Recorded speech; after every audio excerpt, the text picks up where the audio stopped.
रहा है मेरे दिल के अंदर, जो दिन रात मैं सोच रहा हूँ कि ये सच है, ये सही है, अच्छा ऐसा करूँगा वैसा करूँगा, ये जो हो रहा है उसके जवाब जो है ये कुरान में मुझे मिल रहा है। और मैं ये बात किसी से बोल नहीं रहा हूँ, ये इसका जवाब मुझे कुरान से मिल रहा है। मेरे जिसके दिल के हालत पर कुरान मुझे कमांड कर रहा है कि ये सही है, ये गलत है।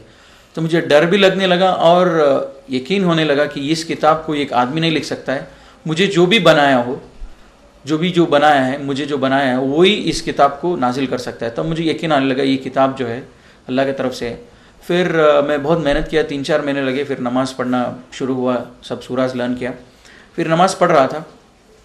और कभी कभी नमाज मेरी होती थी, कभी कभी नहीं होती थी, क्योंकि घर पे मेरे माँ बाप के सामने तो नहीं पढ़ता था।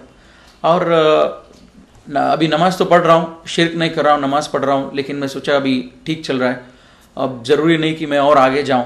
तो मैं सोचा अभी मेरा पढ़ाई कंप्लीट कर लेता हूँ, मैं इंजीनियरिंग फिनिश करता हूँ, फिर बाद में मैं MBA करूँगा, उसके बाद में मैं इस्लाम कबूल करूँगा। तब तक मैं इस्लाम नहीं कबूल करूँगा, तब तक मैं शिरक छोड़ूंगा और नमाज पढ़ूंगा। ये दो से ज़्यादा मैं आगे नहीं बढ़ूंगा। जब नेक्स्ट टाइम मैं जब कुरान पढ़ने लगा, फिर से जैसे मैं शुरू से पढ़ने लगा, सूरह बकरा में दूसरी आयत आती है कि ये लोग किस चीज़ के लिए इंतज़ार कर रहे हैं। ये लोग इंतज़ार कर रहे हैं अल्लाह और अल्लाह की मलाइका को, जब वो आसमान में आ जाए तब तो क़यामत है, मतलब then the matter is settled. तो इंग्लिश में आयत मुझे बहुत लगती थी, what are this people waiting for, are they waiting for Allah to come out with the angels in the clouds, then the matter is settled। इसका मतलब ये था कि ये किस चीज़ पर इंतज़ार कर रहे हैं। अगर ये लोग वेट कर रहे हैं अल्लाह के ऊपर यकीन करने के लिए, क़यामत कभी भी आ सकती है। Are they waiting for Allah to come out with the angels. तो अब मुझे और डर लगता था कि मैं नमाज़ पढ़ना शुरू किया, अब कुरान बोल रहा है कि मुझे किस चीज़ के लिए इंतज़ार कर रहा हूँ। और मैं अंदर ही अंदर ये प्लान किया था, मैं इंजीनियरिंग पढ़ूंगा, MBA करूँगा, उसके बाद में मैं घर से बाहर आऊँगा। ज़रूरत नहीं था घर से बाहर आने के लिए, लेकिन घर के अंदर भी तो नहीं कर सकता था। एक मुझे मालूम था मुझे घर से बाहर आना है, तो मैं सोचा अभी मुझे और ज़्यादा स्टेप्स लेना पड़ा। लेकिन और मैं कुरान पढ़ते रहा और मैं घर पे नमाज़ पढ़ते रहा। मैं सोचा कि मुझे एक रास्ता निकालना चाहिए कि इस्लाम कम्प्लीटली फॉलो करने के लिए। और बार बार अल्लाह ताला कुरान में बोलता है कि इस्लाम में पूरे के पूरे दाखिल हो जाओ। और मुझे मालूम था कि मैं पूरा दाखिल नहीं हूँ, क्यों, मैं शिरक छोड़ दिया और नमाज़ पढ़ रहा था बस, और बाकी जो भी इस्लाम की अहकामात है वो नहीं कर रहा था। जुमा को मस्जिद में नहीं जा रहा था, और रोज़ा जब रखता था कभी कभी रखता था, कभी कभी नहीं रखता था। तो मुझे मालूम था कि मैं इस्लाम में कम्प्लीटली नहीं हूँ, मुझे कम्प्लीटली आने के लिए कुरान बोल रहा है, अब मुझे कम्प्लीटली आना चाहिए। फिर बाद में पहला रमज़ान आया, मैं पहले रमज़ान में अल्हम्दुलिल्लाह पूरे के पूरे रोज़ा रखा। फर्स्ट 2 डेज़ शायद छूट गया होगा, पूरे के पूरे रोज़ा रखा। और मेरे घर में बहुत झगड़ा होती थी कि माँ को डाउट आने लग गया मैं रोज़ा रख रहा हूँ बोल के। अब जब उसको डाउट आता था उस दिन मैं उससे बचने के लिए वो जब फोर्स करती तो उसके सामने खा लेता। तो ऐसे 2 रोज़े छूट गए होंगे। फिर पहले रमज़ान हुआ, फिर बाद में मैं अल्हम्दुलिल्लाह थोड़ा स्ट्रांग हुआ, थोड़ा यकीन भी हुआ। अब घर पे जो बात करने लगते थे हम डेली डिनर पे, लंच पे, जब उनको बताने लगा, क्यों अभी जब मेरा प्लान के हिसाब से कुछ भी नहीं होगा, मुझे अभी घर में बोलना चाहिए धीरे धीरे कि मैं इस्लाम में आ रहा हूँ, तब मैं घर में बोलने लगा धीरे धीरे कि ये गलत है हम जो कर रहे हैं। फिर ये सब बोलता भी रहा, और कॉलेज में कॉलेज भी पढ़ाई भी होती थी। कभी कभी दिल में ये ख्याल भी आता था कि ये सब ज़रूरी है क्या, अभी मैं बच्चा हूँ, अभी मैं 17-18 ईयर्स में हूँ और मुझे पढ़ाई पे ध्यान देना चाहिए, ये सब ज़रूरी नहीं है। ये अभी ठीक है मैं शिरक छोड़ दिया और नमाज़ पढ़ रहा हूँ, लेकिन घर से बाहर जाना ज़रूरी नहीं है। मैं सब कमाऊँगा, अच्छा पोस्ट पे आऊँगा, तब जाके मैं पूरा का पूरा इस्लाम फॉलो करूँगा। ये ख्याल भी आता था दिल में। और कभी कभी नमाज के लिए भी इरेगुलर हो जाता था। जब घर में नमाज़ पढ़ने की अपॉर्चुनिटी भी जब होते थे, वो नमाज छोड़ देता था कोई भी बहाना लेके। फिर बाद में कभी भी हॉलीडेज आता, सैटरडे संडे, फिर वो दुकान में जाता, कुरान पढ़ता था। जिससे बिगिनिंग से जब पढ़ता था वो कुरान में आता था कि सूरह बकरा में, there are people who say we believe in Allah in the last day and they are deceiving Allah, they think they are deceiving Allah and the believers, but they are not deceiving anybody else, they are deceiving themselves। इसका मतलब ये कि थोड़े लोग हैं जो बोलते हैं कि हम अल्लाह पर ईमान रखते हैं और आखिरत पर ईमान रखते हैं, लेकिन वो हकीकत पे ईमान नहीं रखते हैं। वो बस एक मजाक कर रहे हैं, एक धोखा दे रहे हैं अल्लाह और अल्लाह के बंदों को, लेकिन ये धोखा किसी और को नहीं, अपने आप को धोखा दे रहे हैं। तब मैं सोचता था कि क्या ये आयत मेरे लिए है क्या, कि क्या मैं अल्लाह को धोखा दे रहा हूँ, क्या मैं अल्लाह के बंदों को धोखा दे रहा हूँ। तब मैं तुरंत सोचता था कि और जब फॉलोइंग आयत ये आती है, when they are alone with their evil once they say we were just mocking at them, we were not believers.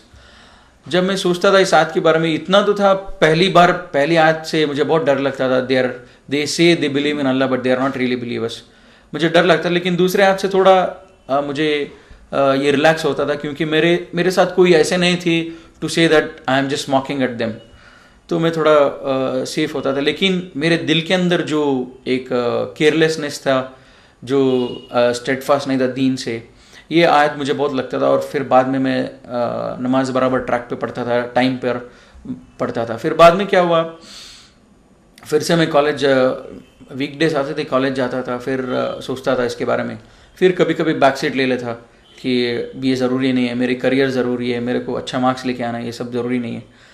फिर एक दो आयत ऐसी मैं पढ़ा, फिर बाद में दैट चेंज्ड माय लाइफ। वो फिर बाद में मैं घर में ओपनली डिस्कस करने लगा इस्लाम के बारे में। वो लास्ट एक आयत ये थी which really help me a lot to change, मतलब बहुत मुझे मदद किया है चेंज करने के लिए मेरे लाइफ।